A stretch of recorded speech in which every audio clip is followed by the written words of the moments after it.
আপনারা অনেকেই জানেন, গতকাল জুলাইয়ের ২১ তারিখ সোমবার ঢাকার উত্তরার মাইলস্টোন কলেজের মাঠে একটি ট্রেনিং বিমান ভয়াবহভাবে বিধ্বস্ত হয়েছে।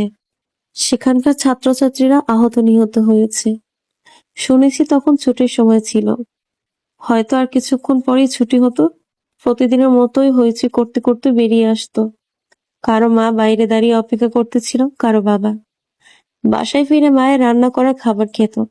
কেউ কেউ তার পছন্দের খাবার সামনে পেয়ে আনন্দে মেতে উঠত। কিন্তু হঠাৎ একটা বিমান এসে পড়ল এক ঝাঁক বাচ্চার উপর। আজ আর ছুটির ঘন্টা বাজলো না। একসময় যে বাচ্চাগুলো বিমানের আওয়াজ পেলে অতি উৎসাহের সাথে ঘর থেকে বের হয়ে বিমান অদৃশ্য না হওয়া পর্যন্ত আকাশের দিকে তাকিয়ে থাকতো, আজকের পর তারাই বিমানের আওয়াজে আতঙ্কগ্রস্ত হয়ে বাহিরে কেন, ঘরে থাকতেও ভয় পাবে।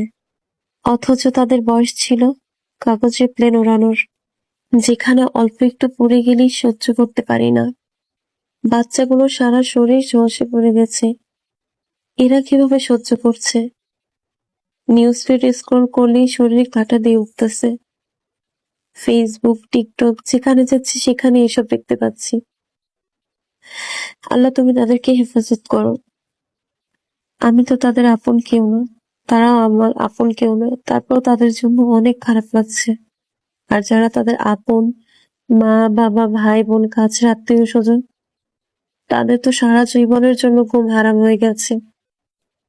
আমরা তাদের পাশে দাঁড়াই আর আহতদের ছবি ফেসবুক, টিকটকে আপলোড করা থেকে বিরত থাকি।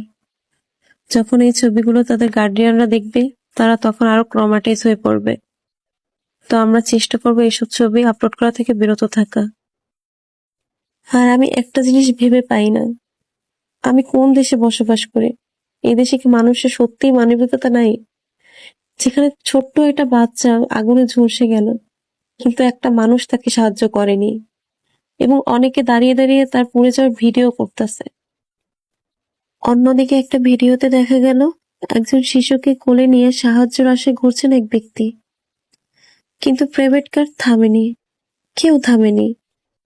আর যেখানে উত্তরা উত্তর মেট্রো থেকে মনসুর আলী মেডিকেল পর্যন্ত রিক্সা ভাড়া ৩০ থেকে ৪০ টাকা হওয়ার কথা, সেখানে রিক্সাওয়ালারা ১০০ টাকা চাইছে, না দিলে যাবে না। মাইলস্টোন কলেজ থেকে আধুনিক হাসপাতালে যেতে সিএনজি ভাড়া চাচ্ছে ১,০০০ টাকা। এই কি আমাদের মানবতা? মানুষ কি আর মানুষ নাই? আর দেখুন, যে যুদ্ধ বিমানটি দুর্ঘটনায় কবলিত হয়েছে সেটি ১৯৭৬ সালের মডেলের। এটাই বাংলাদেশের প্রকৃত চিত্র। যে বাচ্চাগুলো মারা গেছে, আল্লাহ তাদের জাহান্নাম থেকে বাঁচিয়ে নিয়েছেন। এই ভয়াবহ দিনটি যেন আর কোনো বাবা মার ঘরে না আসে, সে প্রার্থনাই করছি। আজ পুরো জাতির চোখে অশ্রু, মনে এক প্রশ্ন, কেন? তবুও প্রার্থনার হাত তুলি, যেন এই শোক আর কারো ঘরে না আসে। আমরা একসাথে কাঁদি, একসাথে দোয়া করি। হে আরশের মালিক, আপনি সকল ছাত্রছাত্রীকে, আহত, অগ্নিদগ্ধ সকলের প্রতি আপনি রহম করুন। আমিন।